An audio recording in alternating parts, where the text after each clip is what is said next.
In the name of the Father, the Son, the and Son, the of Holy the Holy Spirit. Spirit. Amen. Come, Holy Spirit, fill the hearts of your faithful, and enkindle in them the fire of your divine love.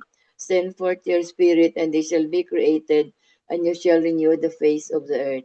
O God, who by the light of the Holy Spirit did instruct the hearts of the faithful, grant us by the same Holy Spirit to release what is right and just, always to rejoice in His consolation through Christ our Lord. Amen. Amen. Amen. A reading from the Holy Gospel according to Mark. Glory to you, O Lord. Jesus came to Capernaum with his followers, and on the Sabbath he entered the synagogue and taught. The people were astonished at his teachings, for he taught them as one having authority, and not as the scribes. In their synagogue there was a man with an unclean spirit. He cried out, "What have you to do with us, Jesus of Nazareth? Have you come to destroy us? I know who you are, the Holy One of God." Jesus rebuked him and said, "Quiet, come out of him." The unclean spirit convulsed him, and with a loud cry came out of him. All were amazed and asked one another, "What is this? A new teaching with authority? He commands even the unclean spirit, and they obey him." His fame spread everywhere throughout the whole region of Galilee. The Gospel of the Lord. Praise to you. Praise to you, Lord Lord Jesus Christ. The 3 pointers for today's gospel. Number 1, Jesus taught with great effectiveness because he preached the divine truth with authority and proved it with miracles and the expelling of demons from those who were possessed. Number 2, Jesus did not keep to an elite group, but reached out to the common people and the poor in the marketplaces and countryside. Number 3, Jesus, Jesus too wants to touch your life with his presence and his teaching. He is waiting for you. How open are you to him? Reading about Jesus is different from experiencing the grace of his presence in your life. Amen. Amen. Amen. Thank you very much, Citalin. So today's Welcome. gospel, no, yeah, it tells us about Jesus driving out Yes. evil spirits. So if those evil spirits, no, if we if we if we ano tawag dito, if we apply today's gospel, no, to our modern life, no, the unclean spirits are our sins.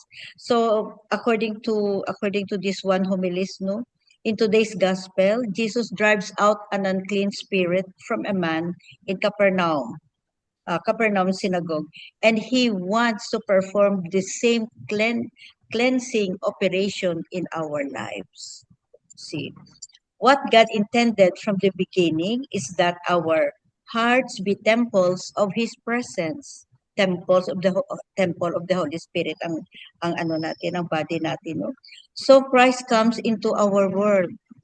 What does He find? He finds that the temple of our heart is filled up with all sorts of things that are not the divine power. Money, worldly success, the esteem of others, well, sex, of course. Whatever it is, it has now taken the place that rightfully belongs to God. Therefore, when Christ comes into our life, he will always have a cleansing role to play. As Fulton Sheen once talked about the expulsive power of Christ.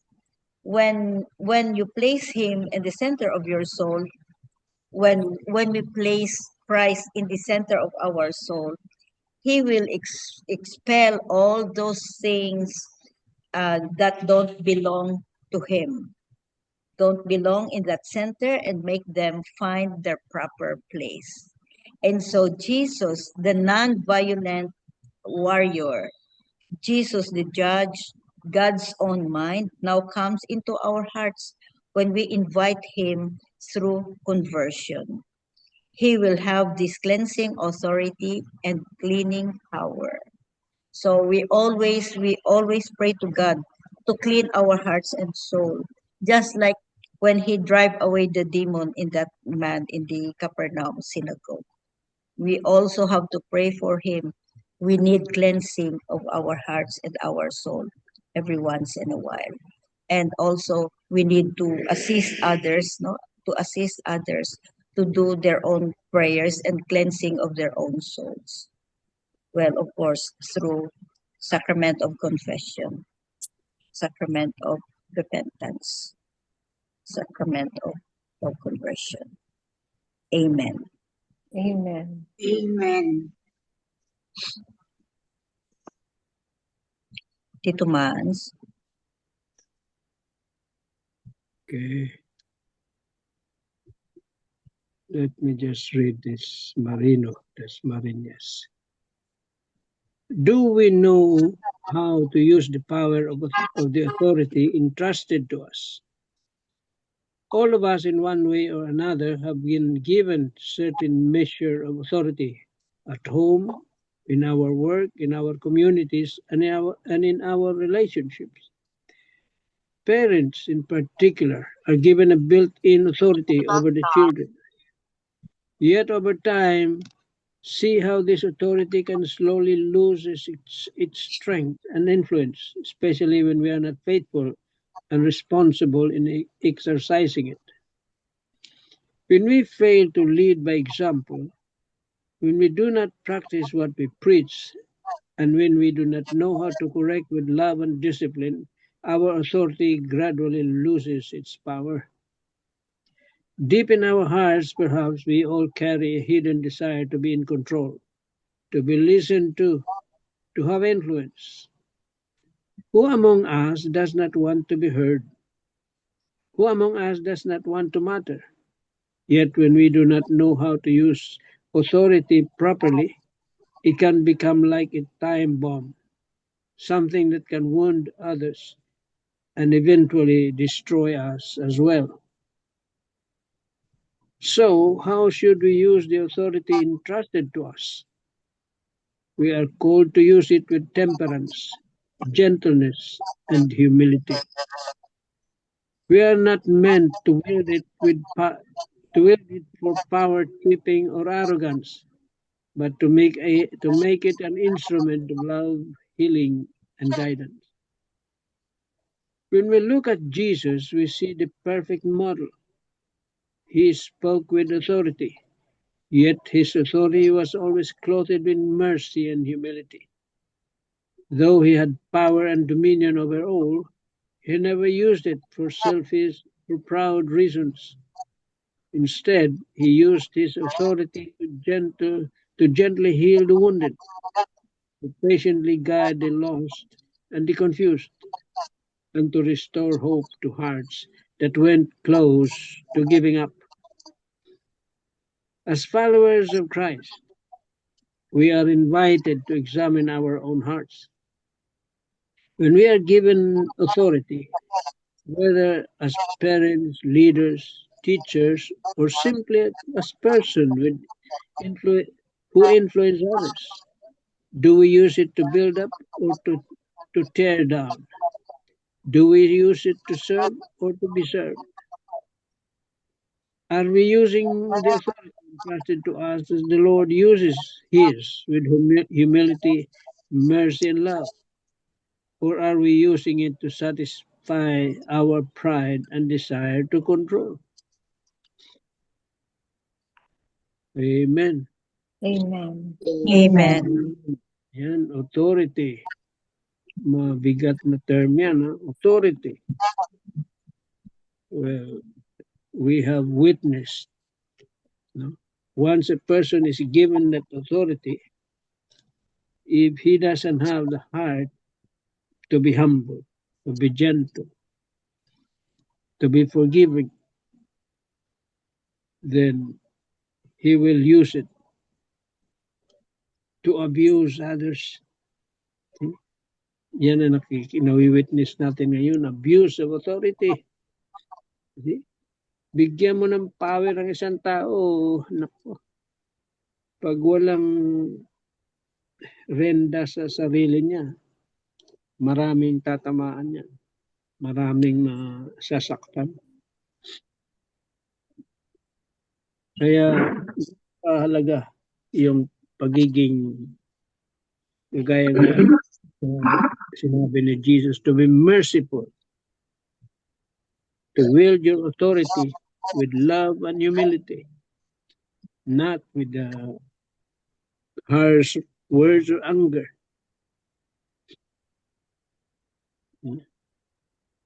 Kaya napakahirap na magbigay ng authority sa isang tao pag hindi marunong humawak ng authority. Siguradong aabusuhin, to oppress others. Yan ang nangyayari. Kadalasan, yung mayabang, bigyan mo lang ng authority, mayabang na. Yan. Ngayon, kung tayo ang bigyan ng tanungin tayo ni Lord tungkol sa authority, anong gagawin natin? Anong magiging reply natin sa Kanya? He uses His authority on us, telling us to forgive, telling us to reconcile with others. Anong gagawin mo? What will your answer be?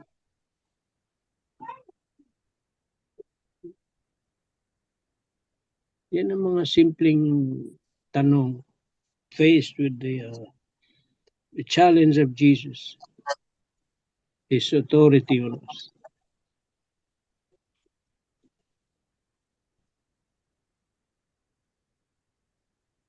Amen. Amen. Amen. Thank you very much, Sito Mads. So it's true, no, na if we are given authority, no, it's not to control others or to conquer others. Yun ito ang thought of the day of Tito Ricky ba? We are given the power and authority not to conquer, not to control, not to coerce. Yun. What a big responsibility nga. Use it. Use it in the name of Jesus. Use it correctly. Amen. Tita Sal or Sabet? Sal. Tita Sal. I'll share Father Jack's reflection. The authority of Jesus as the Son of God reveals that God is not distant or silent, but actively present, teaching his people with clarity and compassion. Christ's word penetrates the heart, inviting not only understanding, but conversion, a call to allow God's truth to shape how we live. The manifestation of the unclean spirit exposes the deeper reality of Christ's mission. Evil immediately recognizes Jesus and fears his presence. The holiness of God cannot coexist with forces that enslave humanity. With a simple command, Jesus liberates the possessed man, showing that God's authority is exercised not through domination, but through mercy and restoration. This reminds us that every encounter with Christ is meant to free us from sin, fear, and anything that robs us of dignity and peace. The amazement of the people at the end of the passage challenges us to move beyond fascination toward faith. To be astonished is not enough. We are invited to trust in the one whose word has power over both teaching and action. Mark presents Jesus as the one who brings a new teaching rooted in love and backed by divine authority. In our own lives, this gospel asks whether we merely listen to Christ or allow his authoritative word to transform us, heal us, and lead us into true freedom. Amen. Amen. Amen. So today's gospel, the expulsion of the evil spirit, with a mere word from Jesus, he actually stayed away from the man. And so in our lives, we just have to believe in him, believe in Jesus, follow his teachings, and repent, of course. And every time we are in between or we are confused in our life, we just have to reflect and listen to what God is telling us. And in times wherein we are afraid and we are turned in between doing bad and good, then we just have to say, in the name of Jesus, please allow me, or please teach me, Lord, to do what is right and to do your will. Amen. Amen. Amen. Amen. Very true. We always say, no, in the name of Jesus. Yes, because we are given power of Jesus. So in the name of Jesus, we always say that. Sabit. Okay, good evening. So, my daughter, no, nag-attend sila ng 4 o'clock mass in Santo Niño, no, today. And the priest is Father Darwin. the known, ano ba na siya, kanang priest Exorcist. or exorcist. And then, Candice told binanay, grabe di ay na ang kunoy kanang magsige bitag dula yung Father Darwin kanang magdula-dula Mobile Legend puno na ka klase nga panuway na adiha. So my God.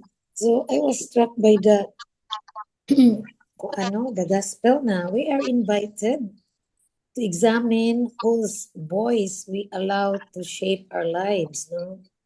Many voices speak loudly. The internet, billboards, magazines, and others. So only Jesus' word brings true freedom. When we listen to him in the Bible and submit to his authority, the same power that conquered evil. In the synagogue, that conquered evil in the synagogue can heal our hearts, renew our minds, and set us free to live as God's beloved children. So, also, during the time of Monsignor Krikimbik, no, here in Cebu, he is the founder of Mary's Little Children in Tabunok. So, my nanay Lina, our elder or our chapter head, no, in Handmaids of the Lord, every time na there are like for example within the family na merong nasakit or merong yung husband may other woman, si nanay talaga mag-advise siya nga healing of family pray. So she will volunteer gina siya nga sige, we will go to to Mary's little children, where at that time Monsignor Krakenbeck is residing there. No, so there are a lot of, not only merong mga masakit, ano ba, so i-process nila yon doon sa ano nila, sa hindi naman church ang Mary's Little Children, is a chapel na merong mga ano rin, mga seminarista, gano'n, o mayroon silang mga about to become priest, no? So na-amaze lang ko at that time na makapunta ko doon. There are a lot of people who went there, but ano, the word process ba, no? Like, yung ano, yung isang babae na yung problema niya, she really, ano, kanang don't know why yung family niya and about to, ano na, separated sa husband niya. Then, na ano kami, naka-witness kami doon kasi, ano, ang ano rin niya, parang i-process in a way na, bakit siya, galit siya sa mother niya, bakit galit na ano. So, although, ang hindi ko malimutan is, she was, kuan ka ng, nung that time, mother niya nag-pregnant sa kanya is, her mom would like to abort her. So, yun, share niya na, why I am so angry with my mother, no? Parang anak, mga, ano yun, mga meron siyang, hinanakit, parang mga, no, healing, no, that child within, parang ganun, automatic, galit siya, ano, so, that's the community, no, na gusto nilang, yung mga problema na, ganyan, mga, ano yung term, I cannot, intragenerational healing, no, ganun, no, so I was, but, yung isang pare, sabi ko, Father, ano ka rin, mag-exercise, you know what, tita, sus, grabe yun, kanang, isang pare siya, pero, hindi siya hindi siya maka-exercise kasi, may ano talaga, gifted talaga si Monsignor Krakenbeck, no, nga, even daw, makakita lang sa face niya yung merong bad spirits na ano yung tao na yun, no? Grabe ka, mga ano, strong talaga, naka-witness kami na, wala ka nang, there is a bad spirit in that person, no? Grabe, lumalabas yung dila, gano'n, no? So, grabe. Pero, yun, si Monsignor Krakenbeck is, sabi ng pare, kahit, ano, like Jesus, no? Kahit makita lang sa na-possess na tao, ay, ano yun, kanang parang nakalma, ano, pero ibang pare hindi. So, no, ko, why, Father, nga si Monsignor Krakenbeck siya, tita, holy talaga si, oo, very holy si Monsignor Krakenbeck. Yun lang, no, ngayon wala na siya, pero, baka masanto siya, sabit. Oh, masanto talaga to si Monsignor Ito si Krakenbeck. Monsignor. Oo, Monsignor na, yun lang, ano ako before, na mayroon mga problema sa family, dalhin doon, maraming magpunta doon. Pero I don't know, the one who continue it, Father Jerome Antugo, pero still, muiyong din sila, no, sometimes, tita, we cannot make it the bad spirits that will kuan ka nandyan sa tao. So, only Monsignor Krakenbeck is having that, ano ba, I hope. You have a special power, man. May Sabit. special powers sa talaga. Yun, mga pare aminado sa kanya na grabe si Monsignor, no? Like Jesus now in the gospel na he has the authority, no? In the name of Jesus, no? Ano. So, yun lang siguro, practice natin na there are temptations, there are times na I want to quarrel my husband, so maka-remember ako sa word, in the name of Jesus. In the name of Jesus. Tumpayan ko, panuay, pahawa. Baka magalit ang husband, hindi na lang. In the name of Jesus, no? Grabe ka power sa iyang name. Just calling, no? The name of Jesus. Kaya, in the name of Jesus, no? And the devil trembles. Yeah, and the devil. Yun lang, no? The gospel for today, imagine, kasi marong kadaghan. Maybe our children, grandchildren are in the internet, are in the, oh my God, social media. It's not. Ano pa ba yun? Si Lord It's pa a ba yun constant dyan? fight between good and Oo. evil. Good and evil talaga. So, mana, atong i-pray na moderate lang ta. Ang mga ano. Thank you. Amen. Thank Amen. you. Amen. Amen. Amen. A bit. So, mayroon din dito sa Iloilo na ano ba na talagang trained exorcist. Mm. Oo. Pero I think he was assigned in wala na dito sa Iloilo pero every anong tawag dito every first Friday yata pumupunta dito para ganyan. Mm. Not all priests can do that. Yeah, Yeah, not not all. all. Not all priests can do that. So, amen. Amen. Amen. Belle, you have something? Hey, Father Tito, he touched on 3 points, no? Number 1, Christ beginning his ministry in the synagogue. Because when he started his public life, he started it in the synagogue, no? Because the Lord begins his ministry in the synagogue, bringing out into the world continuity of, which shows the continuity of the salvation of the world, no? Thus, making the church a universal church and expanded by synodality by Pope Francis, no? Pope Francis ba itong synodality? Yeah, si Yeah. Pope Francis. Pope Leo. Ah, Pope Leo? it was started by Pope Francis, By Pope then Francis, so continued it by continues. Pope Leo. And then the second is expelling demons, because that's central to the ministry of our Lord also, di ba?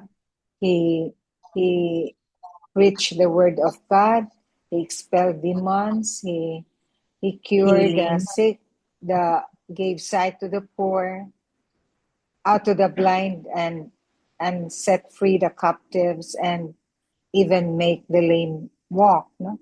So it's actually the priest that we attended in the 5:30 a.m. mass. I didn't realize it's Father Monico Katubig. Diba he's a very famous exorcist priest.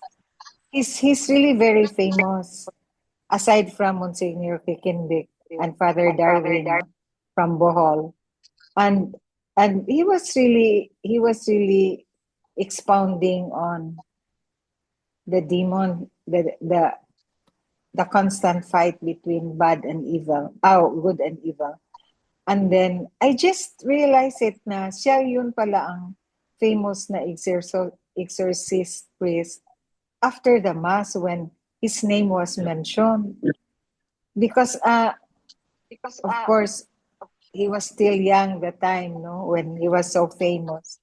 And then he was in Santo Rosario, assigned in Santo Rosario. Then I said, oh, it was Father Katubig, ay anak no na famous exorcist. Of course, Belmari didn't know him because ni age naman siya niya. Bata pa sad siya adto si Belmari, I think maybe a little girl pa. So, wa siya kailan ni Father Katubig. And then his opening statement, Manggod, he was asking the late those who attended, do you believe in the devil? Then of course the people answered yes, no. Then he said, of course you should believe because it's in the gospel of today. So then Shara was also attending the afternoon mass. Then they were able to attend Father Darwin. Of course, they didn't know Father Darwin also. Kay bata pa Father Darwin. from Bohol. He's also a very famous exorcist priest. And then Shara said, why are the priests, Mom, are talking about demons in their homilies? Then I said, because it's in the gospel, anak, di ba? Jesus expelled the demon from the man in the synagogue. Then siya, oh yeah, no, I missed on that. So maybe she was not listening well to the gospel, to the reading of the gospel. So it's really central to the ministry of Jesus, one of which is really expelling the demons. And again, there's a constant fight between the good and the evil, whether it's external or internal. And MJ touched that the ones our sins are the devil in us, no? That sometimes really possess people. So the third is the reaction of the public, because the public, di ba, the people were amazed at the authority of Jesus, how he spoke about the kingdom of God. They were amazed, they were astonished, because he talked with authority. So with the authority of Jesus, it was like life-giving. His ministry was life-giving to the people who listened to him, who attended in the synagogue. So they were giving life to people and inspired the people. So the people were amazed, were astonished by his authority. Just like us, di ba? When we see like sabit, so Monsignor Quickendick exorcising a devil that possessed a man, no? And the tongue came out. Yeah, it's really like that, no? So we are really amazed by people who do these things, no? And even heal. And Father Katubig even said na, if in this generation we committed something big that is so sinful, up to the fourth generation, it will be seen. It will be depicted on the lives of the fourth generation. So what we should do is, we should correct or parang do something to correct what we committed, in order not to affect the future generations in our family, because it will be seen up to the fourth generation. So it was a bit scary, no? It was a bit scary. The homilies of the priest are a bit scary because of the gospel, no? The expelling of the demons. And it's true. The sins that we commit, in a way, because they possess us, no? They make us estranged from God. So our sins are the ones that separate us from our Lord. So we must do the repentance, Reparation. the reparation, the atonement, the reformation of our lives, no? For us to be reunited with our Lord and not to be estranged from Him. And Father Katubig even said, and because he expounded on the Mass as the highest form of prayer from the very beginning, when we express our adoration to our Lord, then ask forgiveness until we parang nag-recreate ta sa Paschal mystery, the passion, the death, the resurrection of our Lord, until we receive the communion. Na-amaze talaga ako din sa homily ni Father Katubig. It was so informative ba? I said na, wow, how great is this priest? But I didn't realize it was him. How great is this priest na maka-teach siya ng that kind of homily ba, na sabi ko, maybe he is a an academe in the church. Maybe he's a faculty in in some seminary, because he teaches so well, he preaches so well, to the point na na-over siya sa kanyang homily. Di ba ang Sal, sabit, Yes. di ba ang mass is only 1 hour and a half? By 1 hour, tapos na sana ang mass. So si Father Katubig, 7 o'clock siya natapos. So, Tapos 7 ang next mass. grade 7 ang next mass. 7 Yung mga Carried tao away ba siya. kept in looking at their watch. But I said, if only there was no time constraint ba. His homily was so great.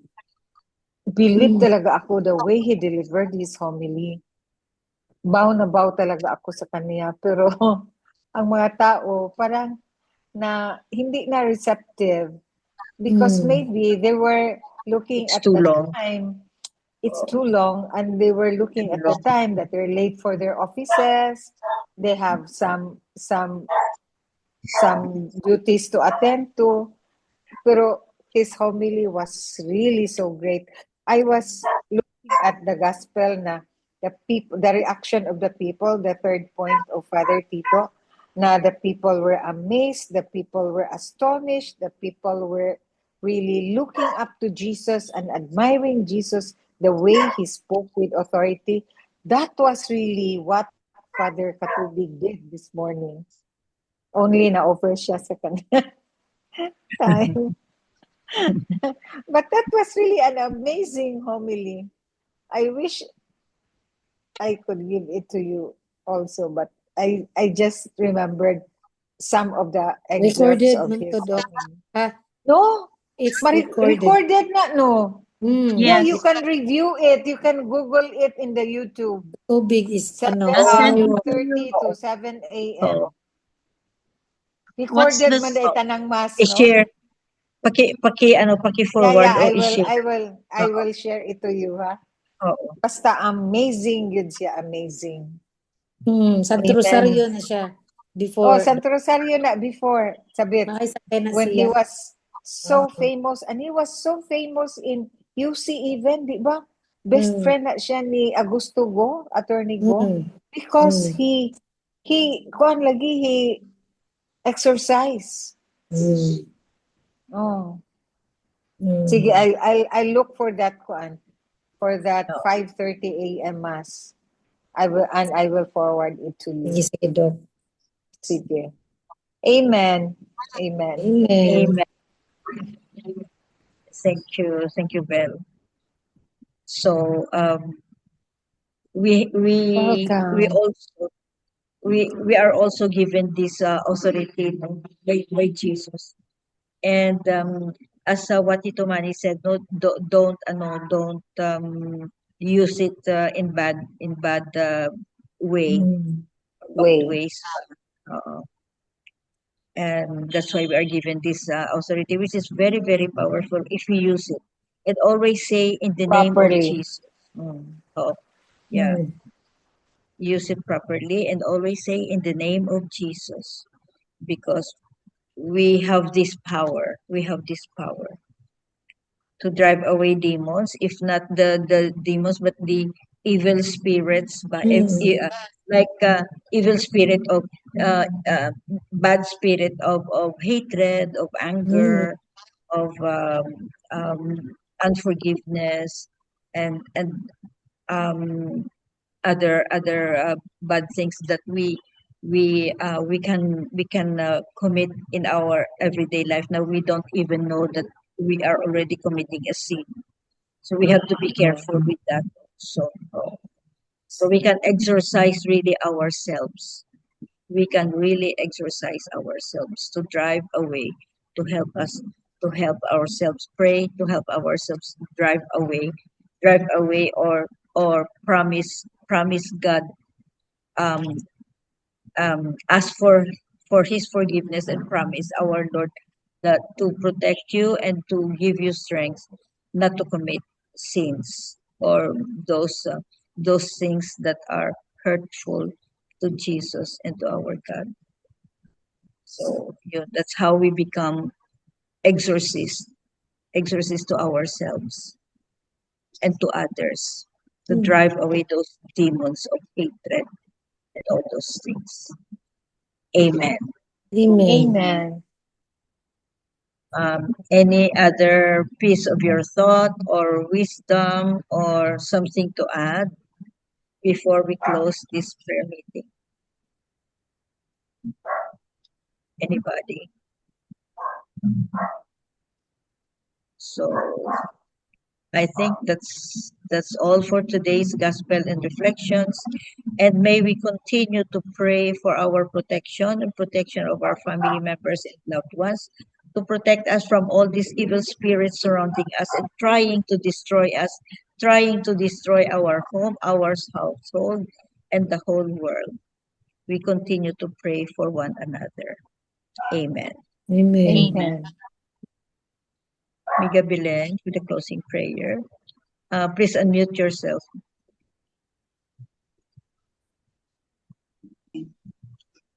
Lord, we thank you for your presence with us tonight. May the things we learned lead us closer to you. Help us take insights and use them to serve others. In Jesus' name, amen. Amen. Amen. And all together, please. Glory be to the Glory be to Father, the Father, Father, to to the the Son, Son, to the Holy Holy to the Spirit, Holy Spirit, Spirit, as it as was it in the was as in in the the beginning, beginning, beginning, is now, now, now and ever, and ever shall world be, without world end. world without without Amen. end. end. Amen. Amen. Amen. The In the name name of of the the Father, Father, The the Father, Son, the and the Son, Holy and the Spirit. Holy Spirit. Amen. Amen. thank you all. Thank you thank very you. much. Good night, Have a Good good everyone. night. night. Good Good Bye. night. night. God Good bless. night. Bye.